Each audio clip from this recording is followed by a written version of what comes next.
Hello, and welcome to this Forum for Philosophy conversation about food.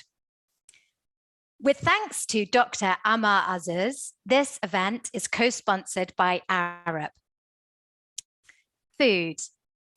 Our relationship with food is rich and complex.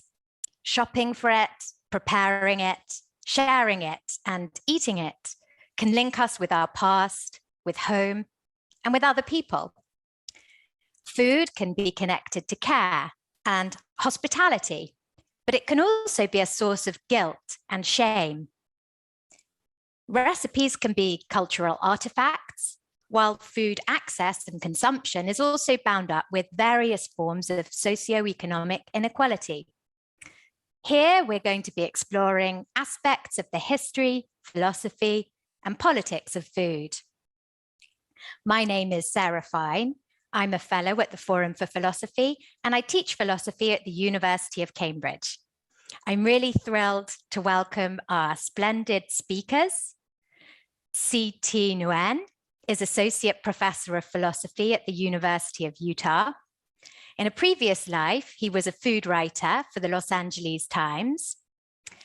As he writes on his website, he's interested in the ways that our social structures and technologies shape how we think and what we value. He's the author of Games, Agency as Art, which was published with Oxford University Press in 2020. Rosenboim is a senior lecturer and director of the Center for Modern History at the Department of International Politics at City, University of London. She's the founder of the Migrant Supper Club, which shares migration histories through food. She trained as a pastry chef at the Cordon Bleu Paris, and she's currently working on a book, Air and Love, which is under contract with Picador, and that's about the history of migrants, families, and their food. Ahmad Sinno is a chef with the social enterprise Migrateful, where he teaches Lebanese cuisine in cookery classes. And previously, he was a senior data analyst and worked as a volunteer paramedic and team leader for the Red Cross in Lebanon. So thank you all very much indeed for joining us. And a very hearty welcome as well to our audience. We're very keen to receive your questions as we're speaking. Those who are listening on Zoom can type their questions in the Q&A box. And we'll also be looking out for questions from our Facebook Live audience. And of course, as ever, you can tweet along with us on the hashtag LSE Forum. So now I'm going to turn to our panel, and I'm going to ask each of our panel members to fill us in on their professional relationship with food. So can I start with you, 𝗔𝗵𝗺? Could you tell us about your professional relationship with food? Hello. Thanks. Hi. Great to be here. So during graduate school, I got a job as a food critic for the LA Times.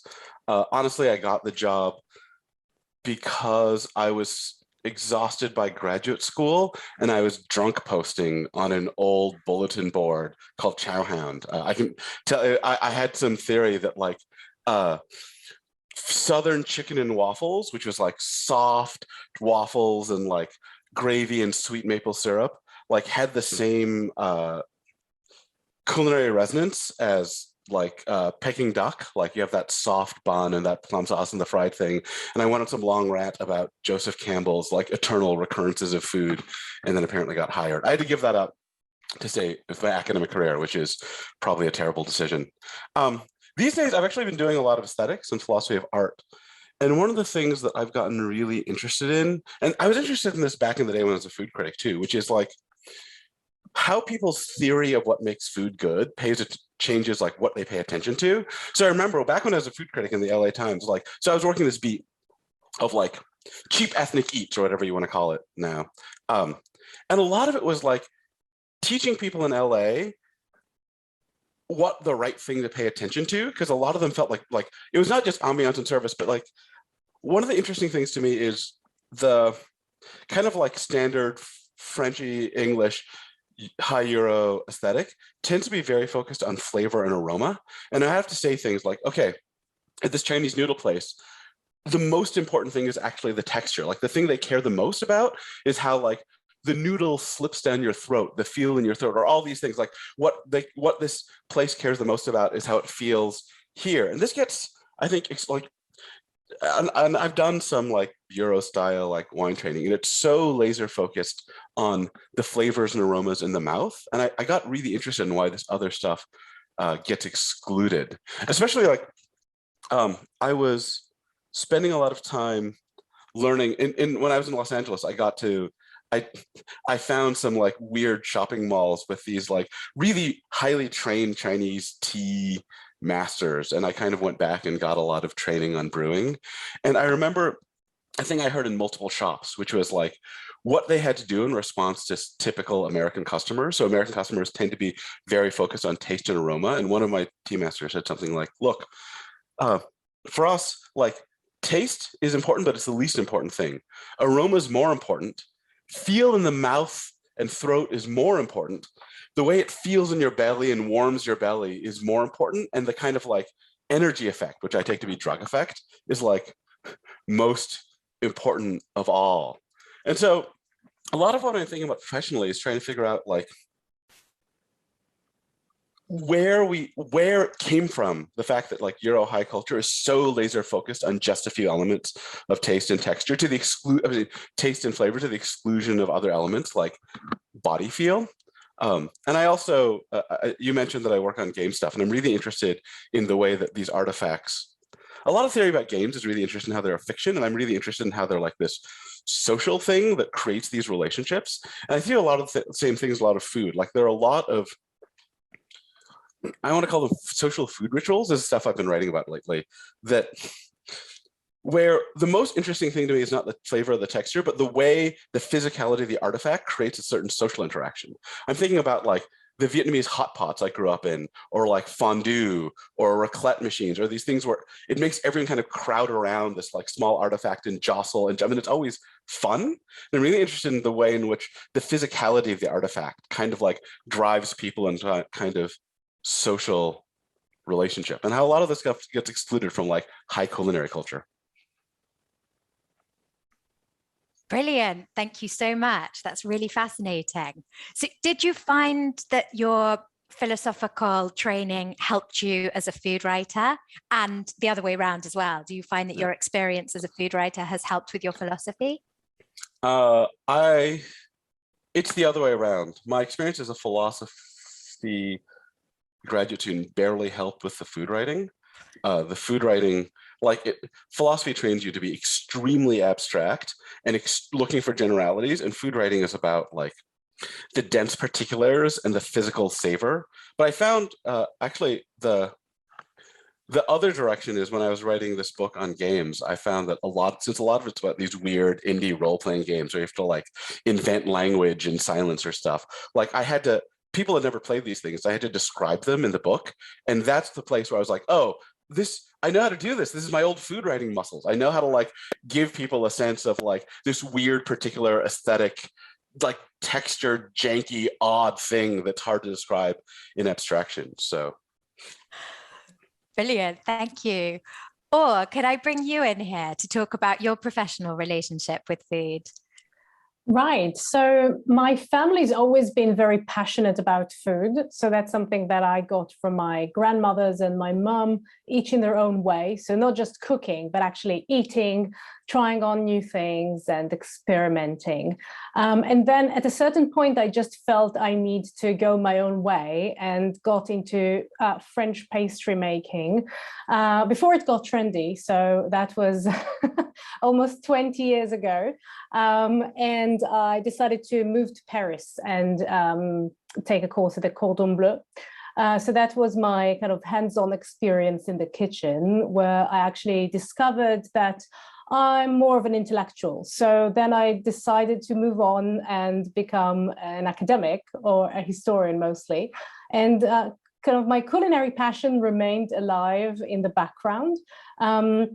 I've also written for a culinary magazine in Tel Aviv, kind of reporting about new trends in the world. So trying to keep up with what was going on in the meantime in restaurants and in people's mouths, really.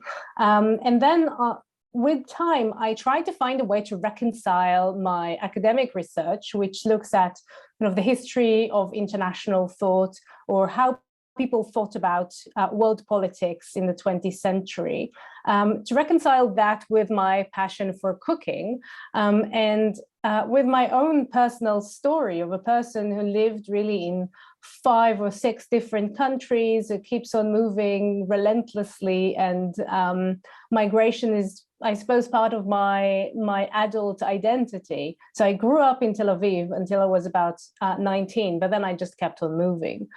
So I decided to found in London the Migrant Supper Club, which was an opportunity to cook for people, which is something that I adore. And also to feed them with recipes that tell the story of migrants, that I feel in the contemporary political climate in London is something that we all need. And I know that obviously people have personal experience of migrants, they read about them in the news, but I think that eating the food of, let's say, migrants from Samarkand, or tracing their story of migration through the route that they did and the food along the way, is something that doesn't really happen in normal restaurants. So that was an opportunity to really connect with people and to share stories, and also to think about ideas beyond the abstract.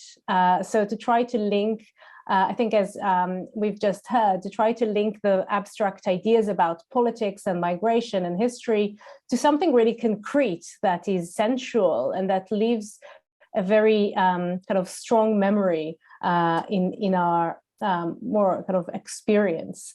So basically that was the beginning, and then slowly food kind of got everywhere. So I've started working on a project on how food transformed imperial history, how this quest for food, where people thought that they didn't have enough, led them to conquer other places. The most famous story is obviously the United States, and we've just had Thanksgiving the other day, which is the major settler colonial holiday.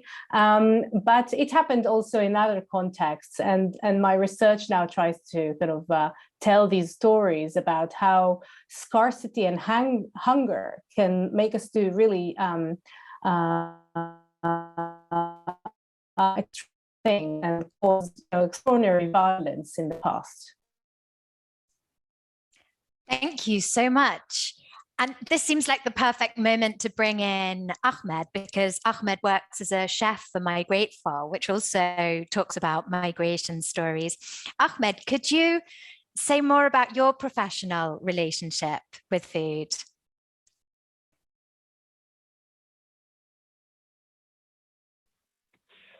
Thank you. Good evening, Sarah. Good evening, Tea, or dear audience and followers who are on Zoom and on social media. My main major is actually a senior data analyst, and it's not related to food at all. But what brought me to food was the idea that my mom passed away when I was 17 years old. So I found myself in a place where I was forced to learn how to cook in order to eat what I like to cook. And what even triggered that more is, or was during my duty with the Lebanese Red Cross, all my colleagues were also students and young people or young students who couldn't afford to have takeaways and deliver it always. So it's to say, come on, guys, I'll cook for you. And step by step, I found myself having the passion to cook. When I moved to the UK, I was part of an organization called 𝗏𝗏𝗵𝗆, where I used to test and trial their recipes. And 𝗏𝗏𝗵𝗆 is actually a social enterprise that used to deal with refugees and asylum seekers. Until one day, I decided to do a Lebanese charity dinner, where I sold around 60 tickets, and I did a massive event, and it was extremely successful. And at that time, I cooked with the help of my friends.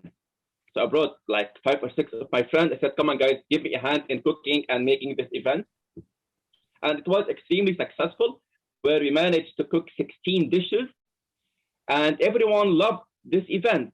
So one of my friends told me, like, since you like to cook so much and have passion in cooking, why you don't join this organization that's called Migrateful? So I sent a text, an email to Jess Thompson, and she replied, I went to Migrateful, and to be honest, I found a family with Migrateful. And step by step, Migrateful were able to sculpt my knowledge from being an amateur in cooking to become a professional chef. And with time, I realized that during delivering a cookery class, I can actually forget all about my pain, because since my injury, I have pain 24/7. So I found that cookery classes is actually more as a therapy for me to help me to overcome my pain.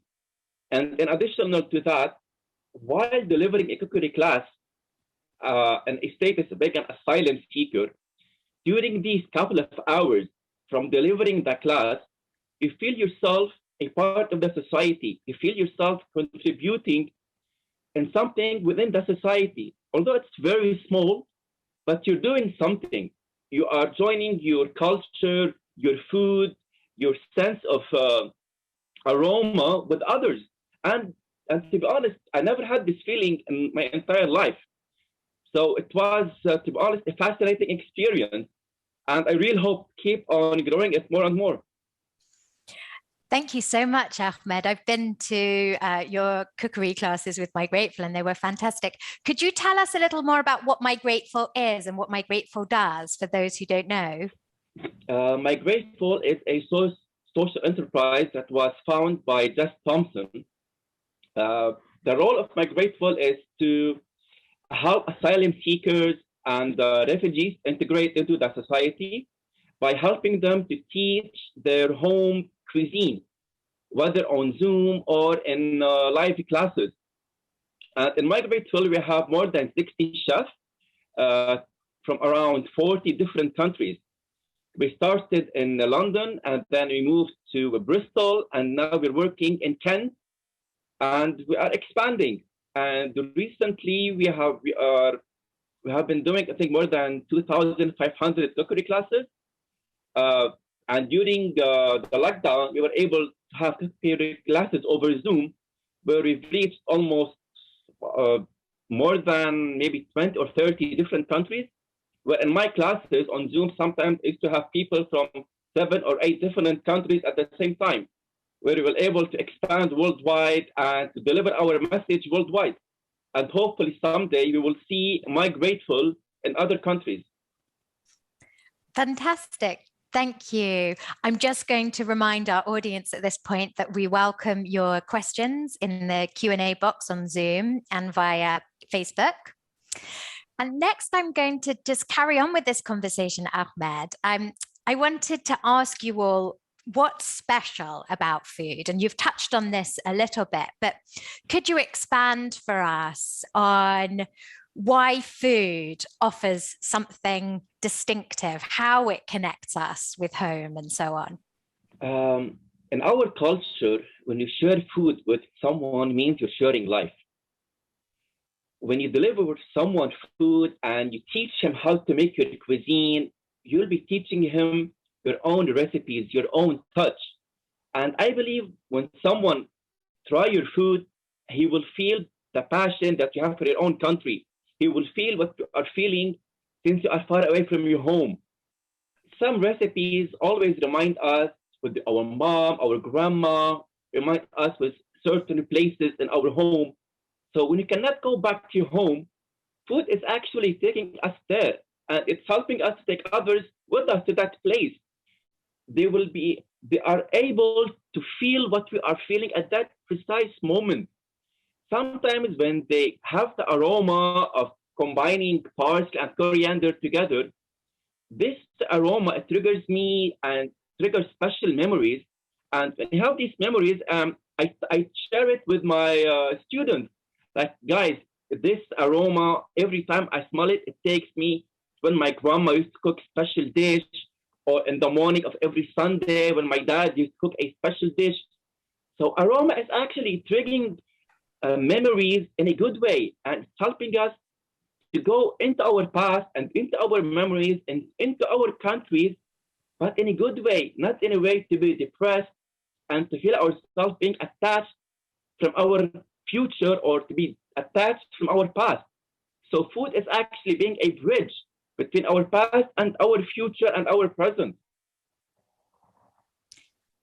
That's great. And I attended your cookery classes via Zoom, and it was really, really fascinating for me, particularly in the first lockdown, because there we were, all of us in our own spaces, in our own kitchens, separate, you know, in apart geographically, and yet because we were cooking the same dish, we were smelling the same aromas, we were tasting the same food, and so we could connect in that very special way, even at a distance. Exactly. Although everyone was in different places, but all of us were on the same platform. All of us were at the same level, joining the same food, having almost the same aroma, which is taking us into the Middle East, taking us into Lebanon, taking us into the history of the Lebanese food. And that's the beauty about this. So Migrateful is actually making a bridge between different cultures, between different people, connecting the past with the present and the future. Thank you. Or tell us, what for you is special about food? Well, I suppose for me, I mean, I really understand what Ahmad is talking about when he says that food reminds him of the way that his family used to cook. I mean, for me, it's the same. I think that my family has a kind of a collection of recipes that really make up our identity, and we continue to cook them wherever we go. So that's something that migrants can really take along, right? Because recipes are not heavy. You just memorize them, and if you find the right ingredients, you can go on and reproduce this kind of sense of home anywhere you go. So that's something that really talks to me. But at the same time, I suppose that food has been an opportunity for me to feel at home in new places where I decided to live by growing it. So when I moved to Italy with my parents, we lived in the countryside and we had a little vegetable garden. And by growing our own food, we kind of found a way to feel at home there, to connect with the neighbors, to kind of share tips and learn how to make olive oil, how to make wine. So I think the local traditions that you learn as a migrant are also really mind-opening. So it's a kind of a duality. You carry your own past with you, and at the same time, you become somebody else. You manage to kind of transcend your limits. I never thought as a child that, winemaking could be part of my family's heritage. In Tel Aviv, obviously few opportunities. But once we started to do it, we discovered that actually my great-grandfather, who lived in Samarkand, also had his own kind of grapes and his vineyard, and was known for the wine that he used to make. So you kind of manage to realize that some things are part of you without even knowing it, and food is a wonderful way to discover it. So all these secret continuities in my family were really important, and I suppose that kind of projected into my work as well, because it just showed me that food is everywhere, in the economy, in politics, in personal experience. It's just impossible to ignore as a historian. And I just realized I need to embrace it and to write, to understand what it means to think about food historically in all these different ways.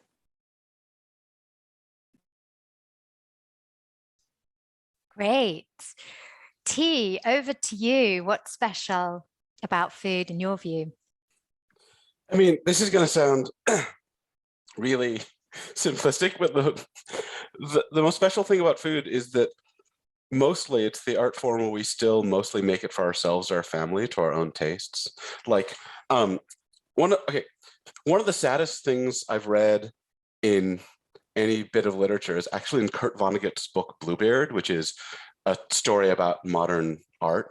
And there's this moment where Vonnegut just says, like, so sometimes at a wedding, your Uncle Peter might like get drunk, get happy. He's an accountant, and one day he might just get up at the wedding table at the wedding celebration on a table and just like dance his heart out, and you've never seen it before.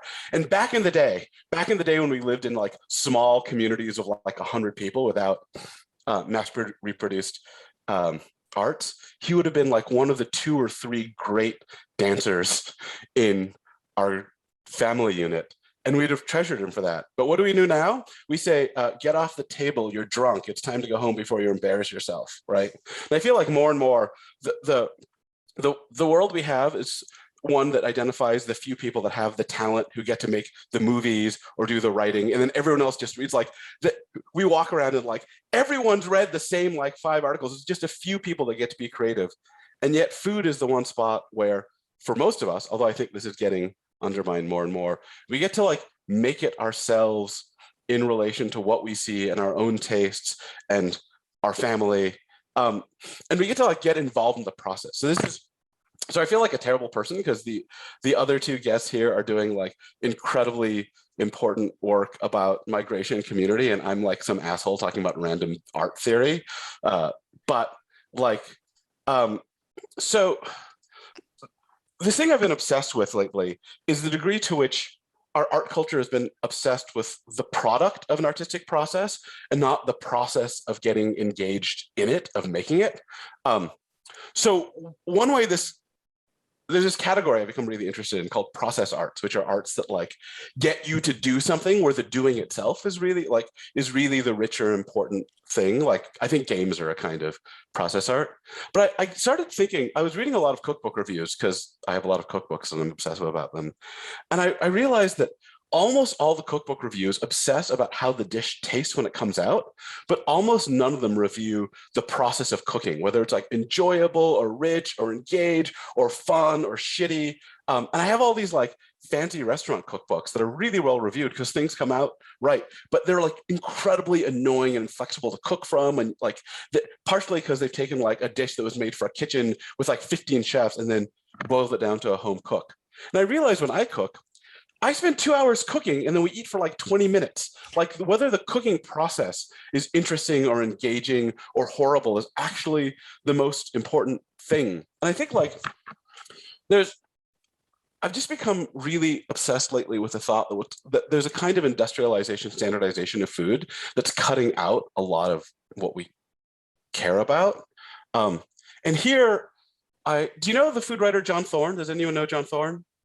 He's this incredible food writer. He's this really sensitive, lovely food writer who's very philosophical. For the philosophers in the audience, I wrote him an email once where I was like, your writing really reminds me of 𝗏𝗏𝗺𝗏𝗏's phenomenology of space. And he said, that was my main inspiration. Anyway, so he has these 2 moments that I think about constantly.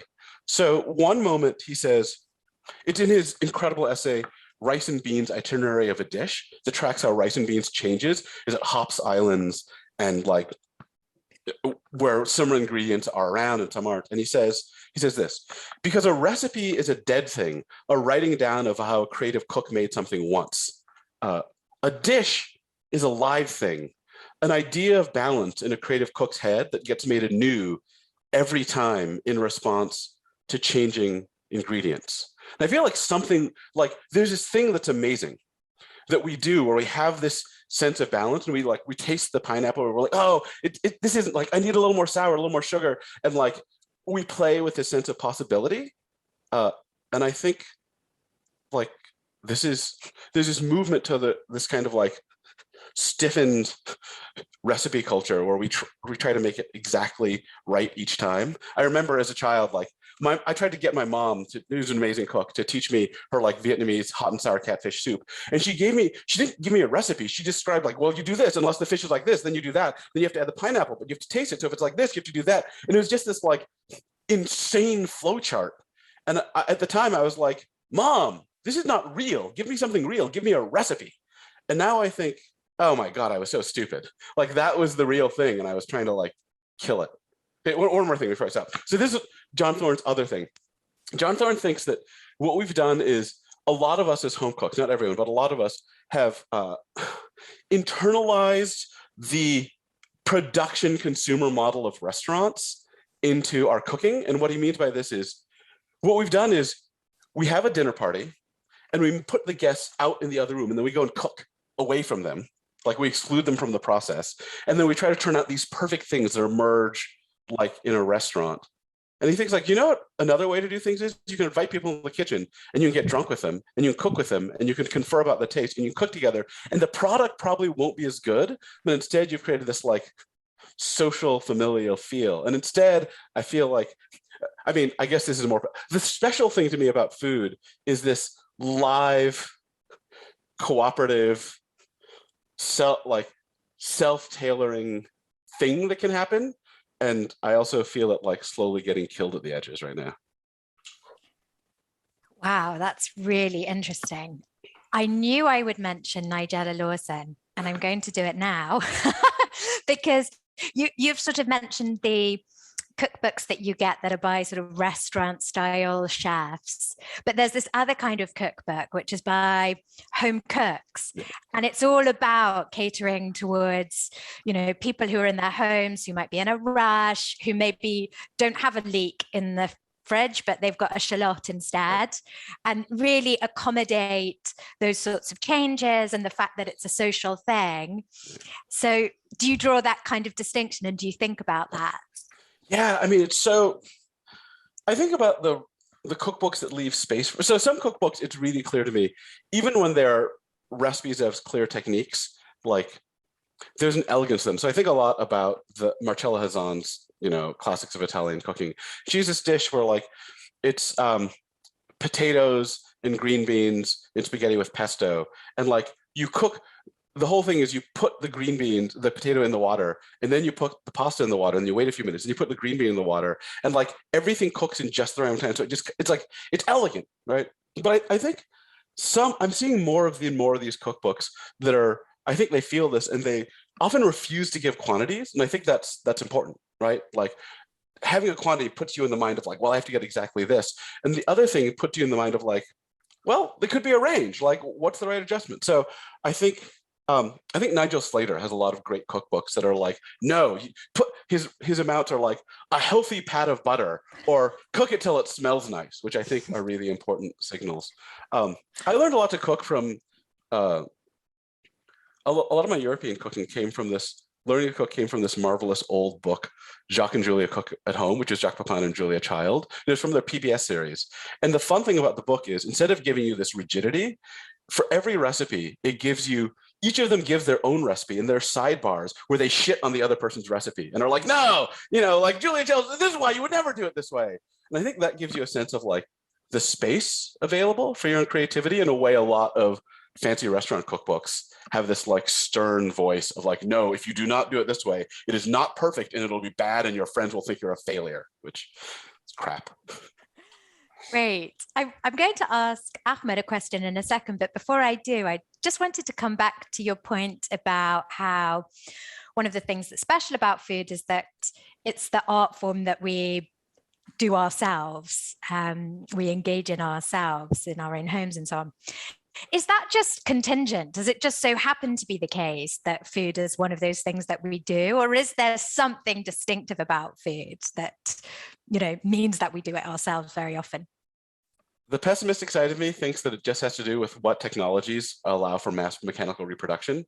And once we get 3D printers that print out food, we'll just all print out, you know, Amazon Prime's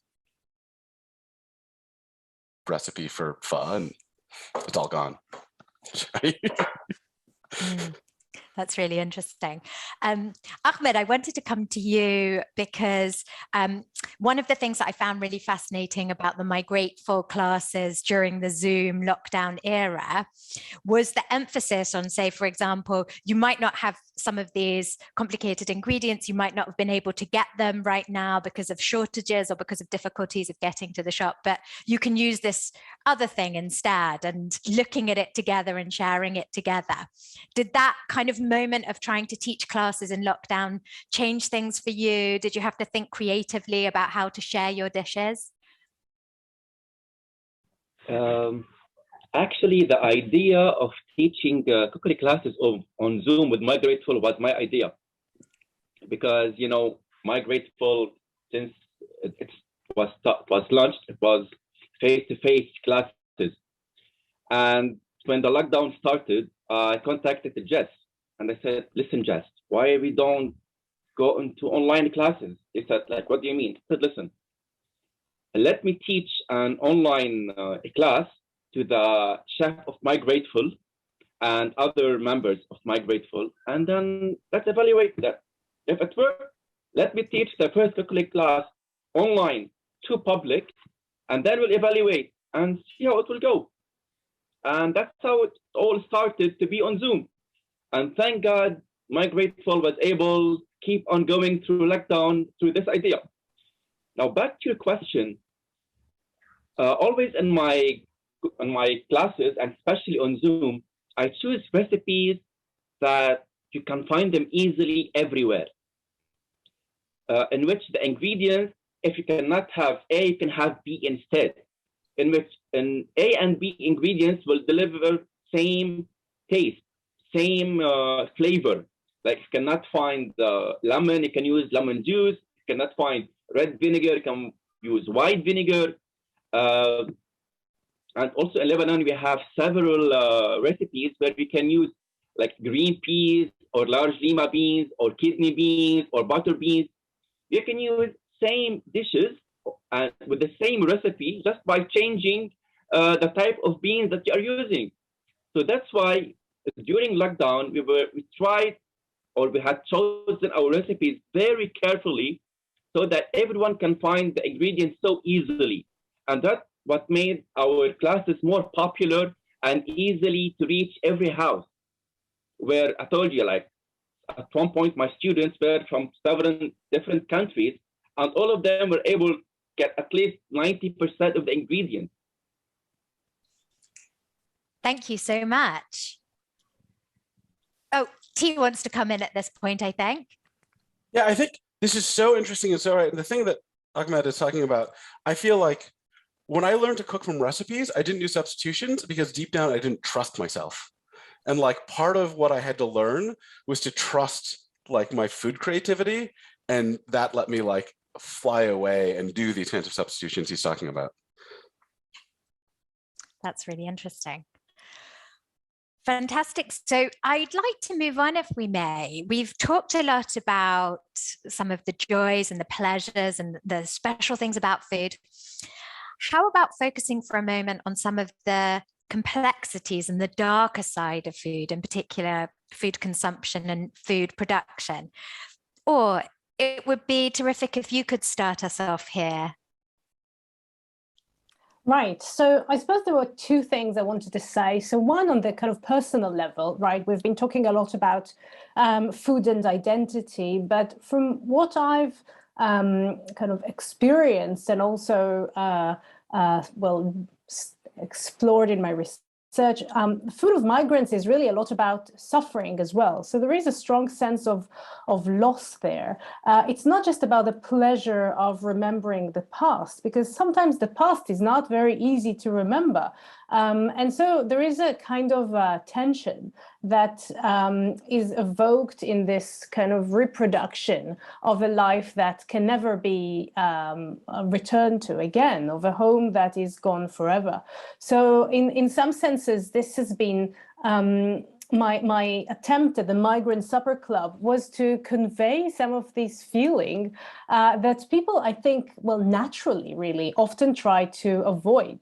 You don't really want to know about the suffering that people have gone through. This is something that there isn't like a restaurant that would offer you, this is a dish from Samarkand, where the Jewish community is basically non-existent. So it is lost forever, but we cook it again for you. It's exotic for you, but it is really sad for those who are members of this community and have no longer a place to go to. So this is something that I think is important to remember, that we can't just share the good aspects of migrants' food. We need to kind of come to terms also with the memory that is not always nostalgic. It is sometimes limited by, politics and the reality of life. So it's just about not necessarily idealizing too much the notion that food can bring us home. It's not like, you know, Dorothy's shoes. It's a problem. So I leave that in my own memory and my own kitchen. But I think that's kind of a general issue with cooking the past. And on a completely different level, so if you will look at a more systemic level about kind of the sufferings caused by food, I mean, it's impossible to ignore the kind of global situation that we are in it today. Well, the notion, at least, that food is a limited resource and that we have to pay more attention to the ways that we produce it and consume it.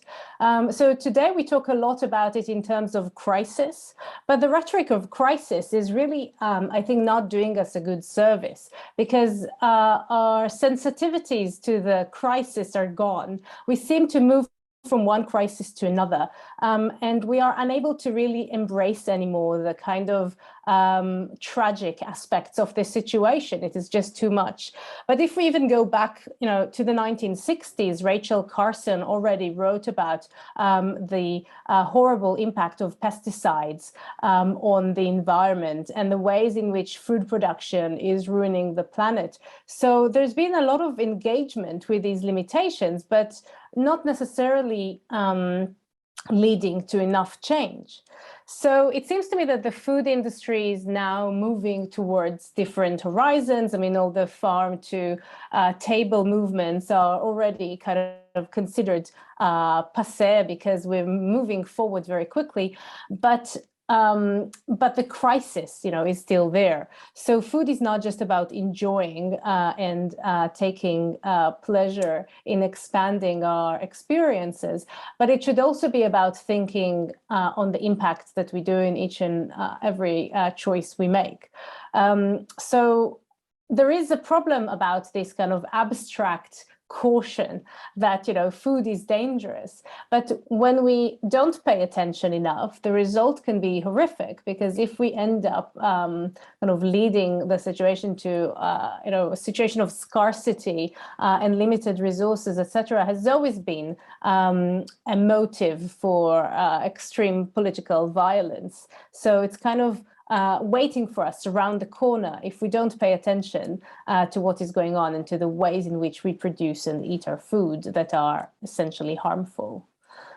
So I think that's an aspect that, you know, cookbooks don't really talk about enough.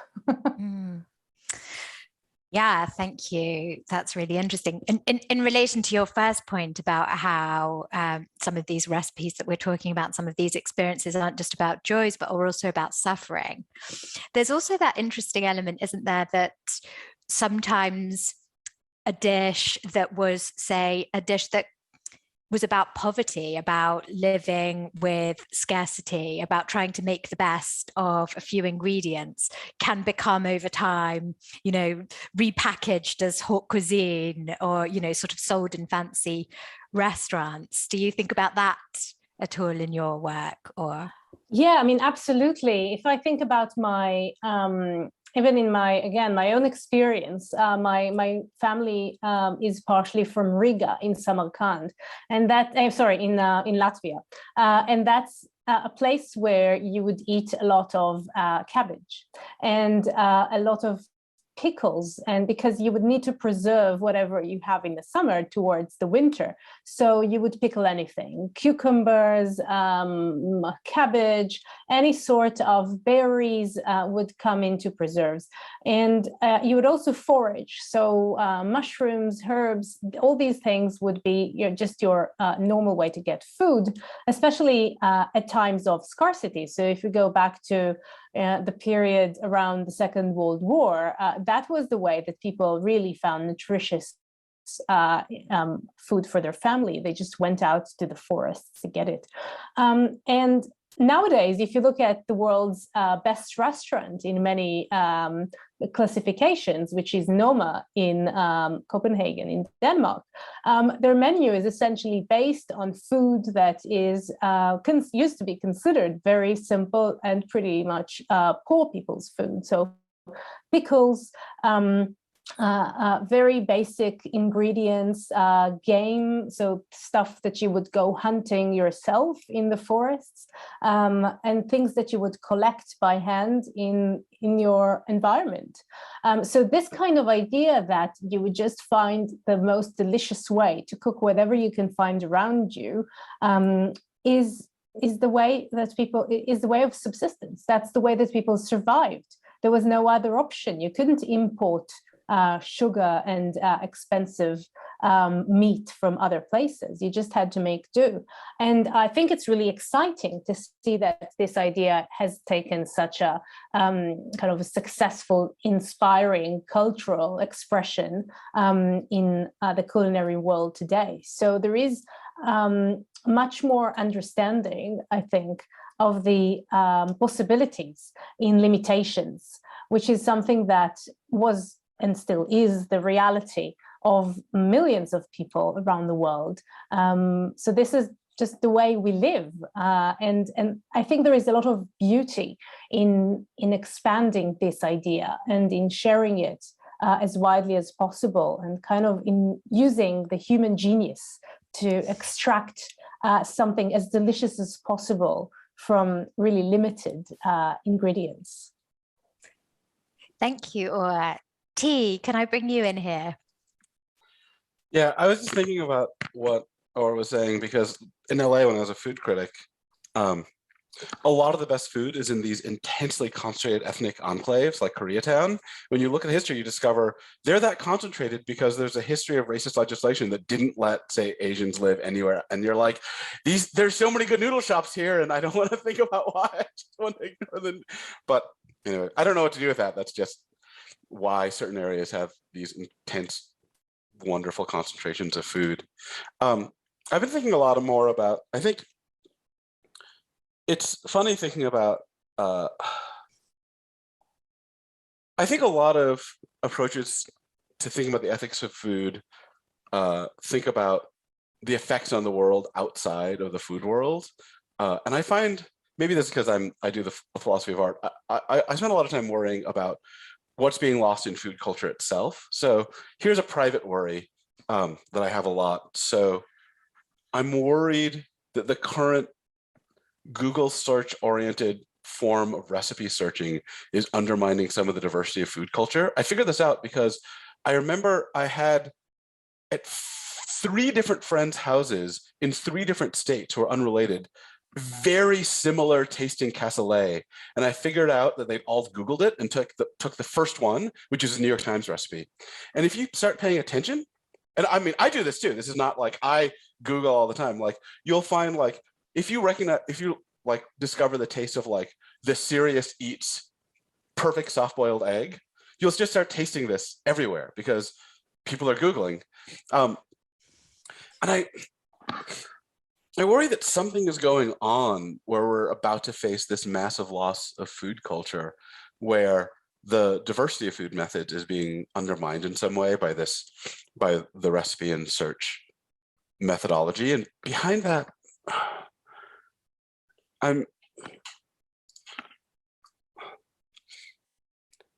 worried in particular that, okay, last thing I'll say, this is maybe too wild and philosophical. There's this book I've been obsessed with lately called Seeing Like a State by James Scott. And Seeing Like a State, I see people nodding. Seeing Like a State is a book about how large-scale states, by which he means capitalisms and large-scale centralized governances, want the world to be in terms that are legible to them. And legibility here is understood as in modalities that are easy to process through large-scale bureaucratic administrations. So easily standardized, quantifiable things are easy for bureaucracies to process and to target, and things that aren't, like, get lost. And part of the idea of Scott's book is that large-scale states have a motivation for reshaping the world in this way. And I'm starting to worry that I'm seeing this with ingredients, that if you're cooking from a recipe is a very, a recipe is a very statey thing, right?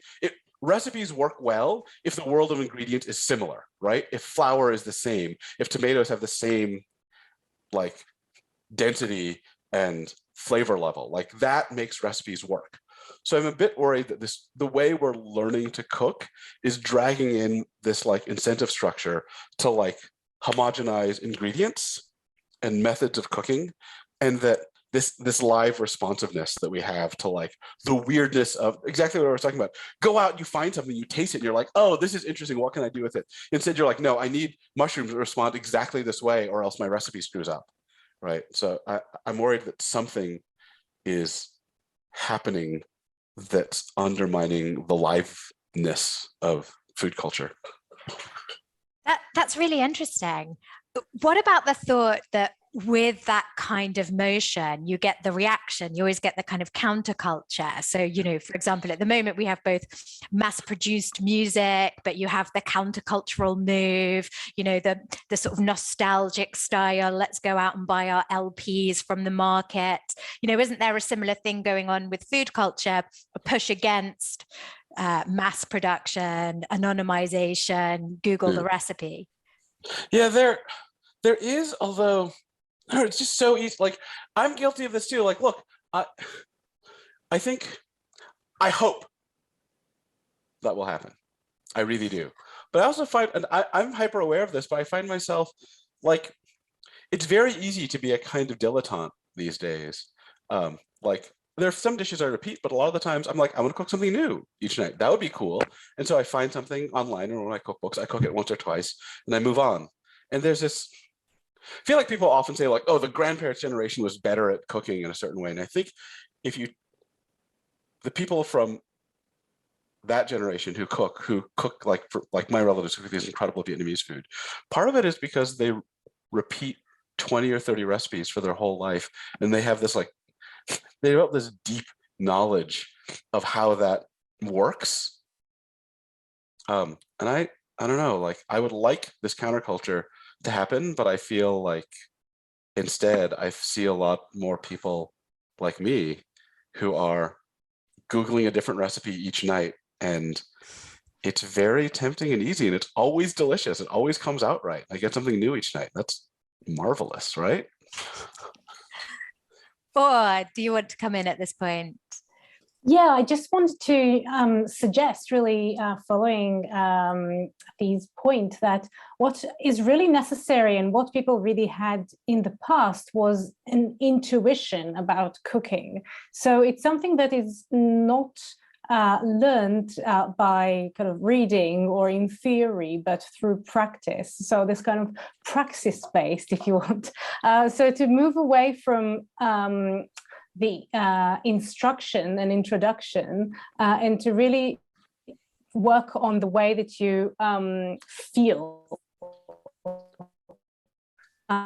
food. So this is something that I think characterized the way people cooked before kind of cookbooks, which is not so long ago, because this entire way of cooking that we know today through recipes is perhaps 100 years old. Cookbooks before that didn't have precise ingredients or even ingredient lists or quantities. It was more like take some sugar, mix with some fat, and wrap it around, you know, your meat and bake it until it's good. So you need the intuition to make it work.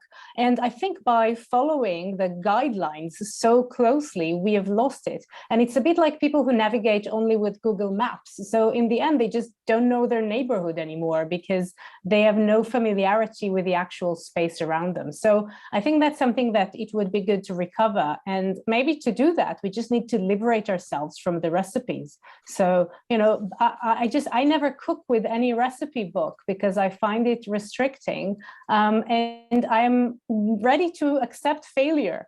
So that's something that if you are an intuitive cook, you have to accept.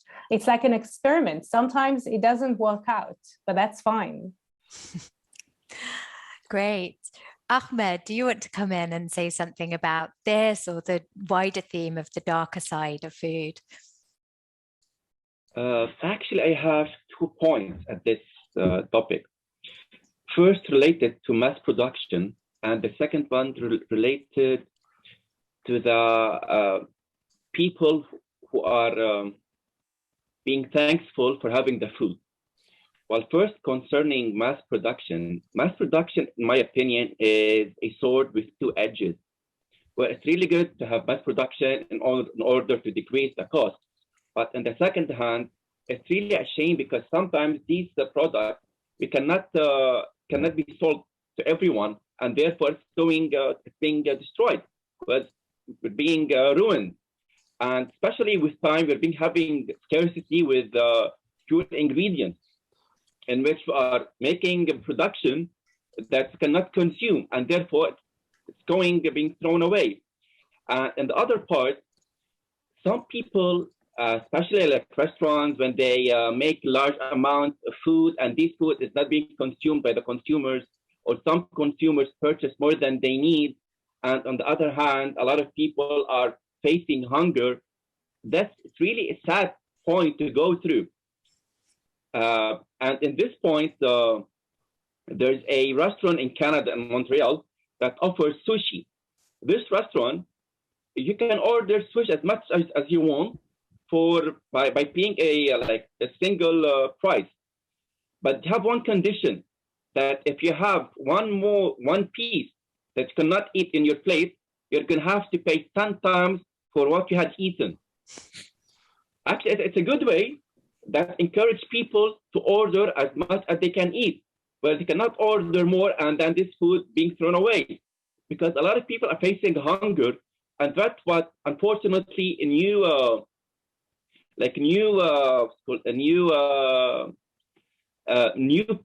kids who are growing up, they don't know the amount or the importance of having food, because unfortunately not everyone are being realistic and have the proper education that people are actually suffering, people are dying, people are not, at some point in the world, are not finding food, are not finding even a small crumble of bread. So it's really important to work more on this point and let all the new generations know that some people are really suffering for the simplest and smallest part of food.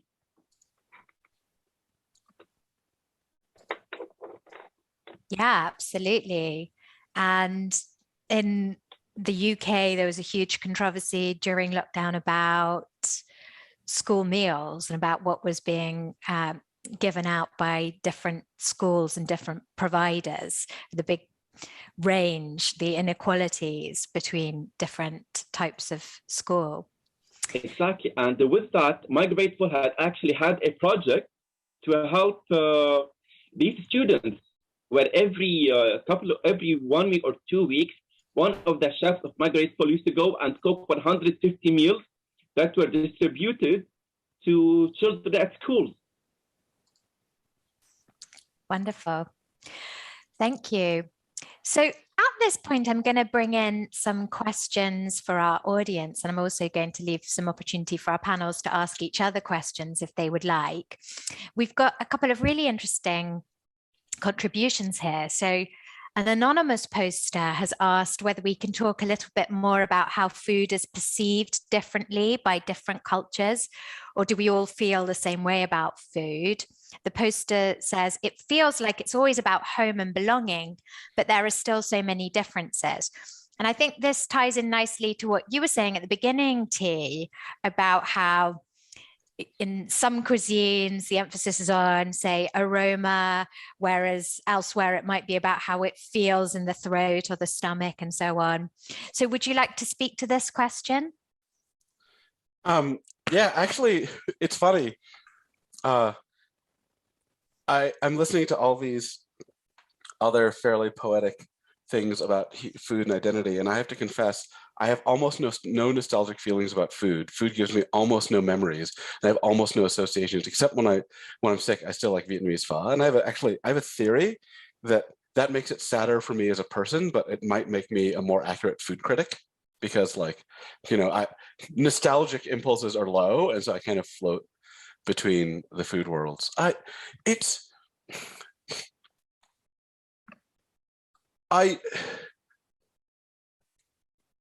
worry a little bit that the mood of the panel is so pro community, pro our own food, that we are losing a little bit of the joys of cosmopolitan food culture. Like, I think there's a lot to be lost and a lot to worry about, but also I think it's really important. I mean, it's really important to me as like a human being that lives in this world and needs joy, that I can go to a Persian restaurant, have no connection to it, have no relationship to the community yet, have no memory of it, and have like 𝗏𝗏𝗃, which, by the way, if you don't know, is like a stew with walnut and pomegranate, and just like be electrified by a completely different aesthetic. And I think that's also a really important way of being with food. Fascinating and really important. So one issue that comes up in other arts is cultural appropriation and anxieties around that. Is there a similar kind of issue with food, do you think, T? Yeah, we actually wrote, a friend of mine, Matt Stroll, and I wrote a paper about cultural appropriation, partly because of stuff about food. And one pessimistic take I've occasionally thought about is that if you ask, for example, a lot of academics, they tend to be very interested in how dangerous cultural appropriation is, how problematic it is. And if you talk to a lot of, I don't know, so I remember talking to a lot of Vietnamese restaurateurs about bánh mì, and they'd be like, no, everyone should eat this thing, right? Like, it's great. You should like the thing we like. Although the more I wander through the commercial world of food, the most keenly I feel the appropriation problem. So I think the appropriation problem has been really bloated in a lot of ways, where people think any kind of cultural transmission or borrowing counts as cultural appropriation. But a lot of the original cases were cases like, look, here is a Black musical form, and you get a white person to do it, even out the beats a little bit, and they make 40 times as much money. Mm-hmm. And the most keenly I feel about this stuff is when I go to the, I don't know, hipster South Indian street food place, or the hipster like bánh mì place. And two things have happened. One, a lot of the times I feel like the food has lost some of its uniqueness. Like the hipster bánh mì Vietnamese sandwich place has been dragged in the direction of Italian hoagies, or like everything gets dragged in the direction of this same like kind of Euro clean axis that has been the dominant school since, I don't know, 𝗏𝗵𝗵𝗱. And that in many cases, restaurants that have actively reduced some of the uniqueness of the cuisine are making a ton more money about it. And there I feel intensely the worries about appropriation.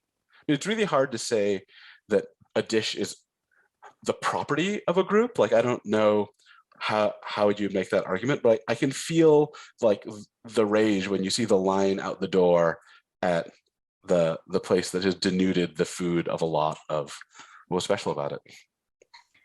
Yeah, great.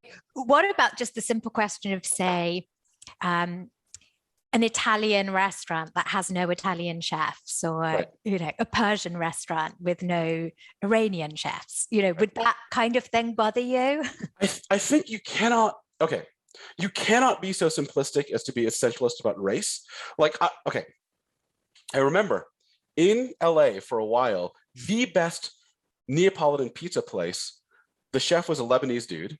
And when you interviewed him, it turned out he had, you know, he grew up making flatbreads. He became obsessed with Neapolitan pizza. He went to Naples. He studied for 15 years. He got the approval of like Neapolitan master, and he went and he opened this thing. And I think, okay, here's a thought about cultural appropriation. So sometimes you'll see these places, okay, I'll just be frank about the races involved here. You'll see a white yoga teacher. The white yoga teacher has gone to India to study with one of the yoga masters, and that yoga master has designated them as someone who's truly learned the skill. Then this person comes back, they open a yoga class, and then other white liberals are like, no, you can't do that, you're white. And what they're doing there is actually denying the capacity of a South Asian yoga master to decide who has learned the skill, right? And I know a dude who got obsessed with Vietnamese pho, and he spent like 10 years perfecting it. He learned from the good show shops. He's a like white Nordic dude. He makes pho that feels right. And there are people, there are Vietnamese who can sell out to the market too, right? So it's way more, I mean, there's a thing where there's a land grab that you can worry about where you rush in and someone like takes a recipe they barely know about, like throws a bunch of crap on it and then like tries to go with the cool. But to say that like a cooking culture is like, you have to be of the race, like I think loses a lot about, I mean, so the place this came up the most is 𝗙𝗵𝗲 𝗀𝗵𝗺 is this incredible cookbook writer who wrote this amazing Sichuan cookbook. And she got a lot of shit for cultural appropriation for being a white woman that wrote a Sichuan cookbook. She's also the first white person to make it through the Sichuan cooking academies. And I think if you deny her cooking knowledge, then you are saying that the Sichuan teachers of the Culinary Academy don't know what they're talking about who they pass and give a certification to. Anyway, that's rant over. No, that's fascinating. Thank you so much. And I'll leave this question open for others as well, but I'm going to bring in another question from 𝗥cie, who asks this. It's very exciting to hear everyone speak on food and its relationship to identity, community, and memory. I was wondering what the speakers think about the relationship between food and feelings. And I wonder if anybody wants to get us started with that. Ahmed? Yeah, actually, during my last cookery classes, at one point when it's time to mix the salad, the Lebanese salad or the tabbouleh, I always ask the students to mix the salad with their hands. And I always tell them it's so important to feel what you are cooking. I always encourage mixing things with your hands, because if you cannot feel or touch what you are cooking, you cannot find the entire pleasure from it. Because we have all our senses. While cooking, we'll be using our smell, our taste, but I want them to use the sensation of touch. When you use the sensation of touch, that means you have covered all your sensations, all your feelings are there. So definitely use your touch, use your fingers while cooking in your home, and don't wear gloves if you're cooking for yourself. Touch them, feel what you're cooking, feel the pleasure of cooking with your hands and your fingers. Yeah, there's something so distinctive about cooking in that regard, isn't there? That it engages all our senses. That's something very special. Or Exactly. Yeah, so I think the interesting thing about food is that, sorry, it's both personal and collective. So the feeling that we have cooking, oh gosh. we're losing you a bit more on the others. Zoom. So yeah. Do you want to take a moment? Sorry, why don't you? Yeah, I'll go to tea and I'll come back to you. Tea, food and feelings.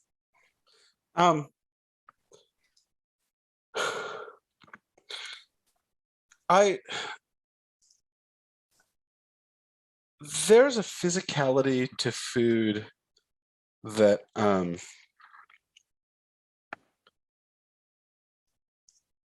that I think we all know about, that doesn't often enter into the main conversation, and that has to do with, I mean, thinking about Ahmad was talking about, like, yeah, like one of the things I feel that like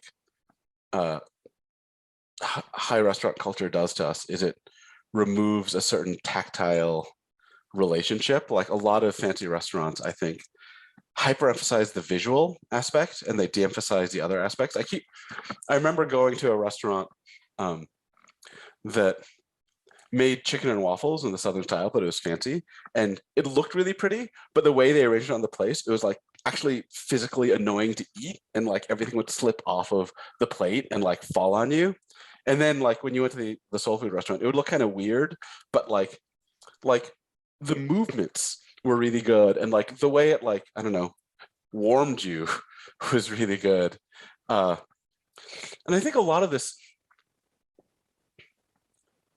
Actually, I should say one interesting thing. The closest I found to someone in the European context talking about the feelings here as much.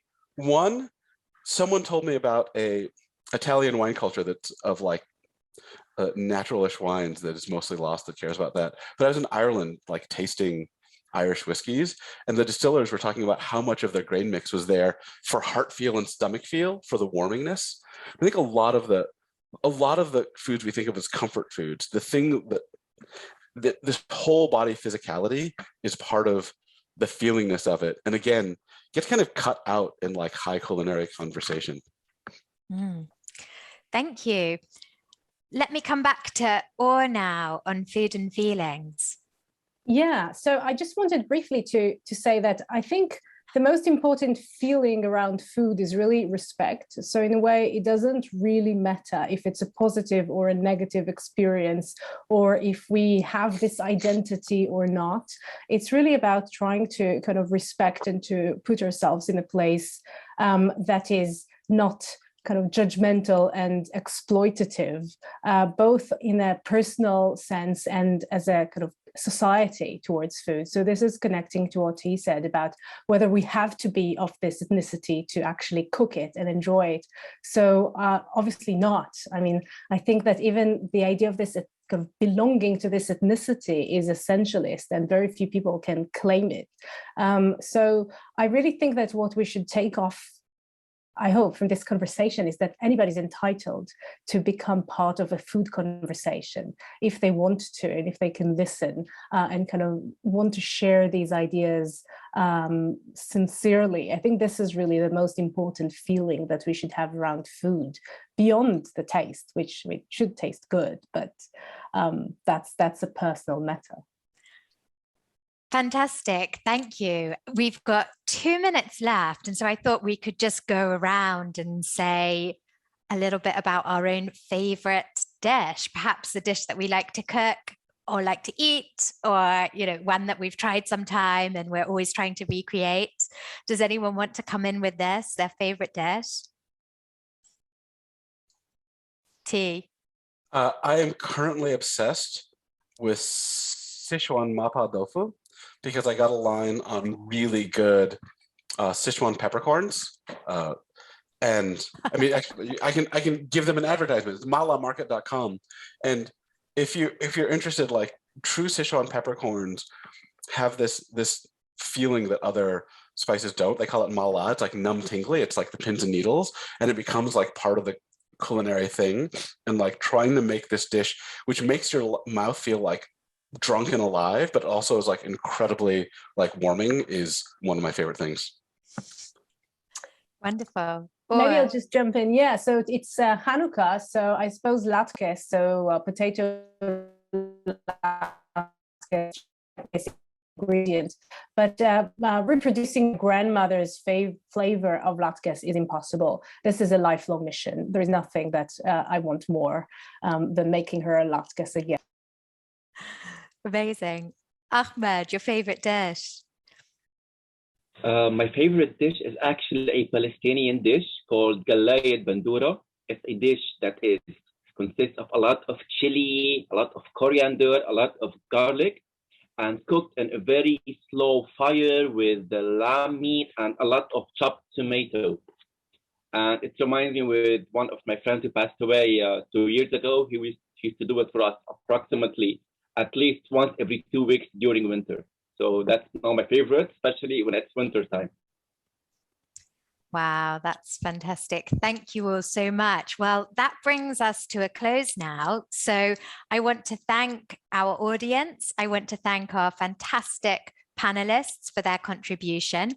Please do join us next week at the forum for a discussion about 𝗦𝗵𝗵. In the meantime, thanks everybody and goodbye.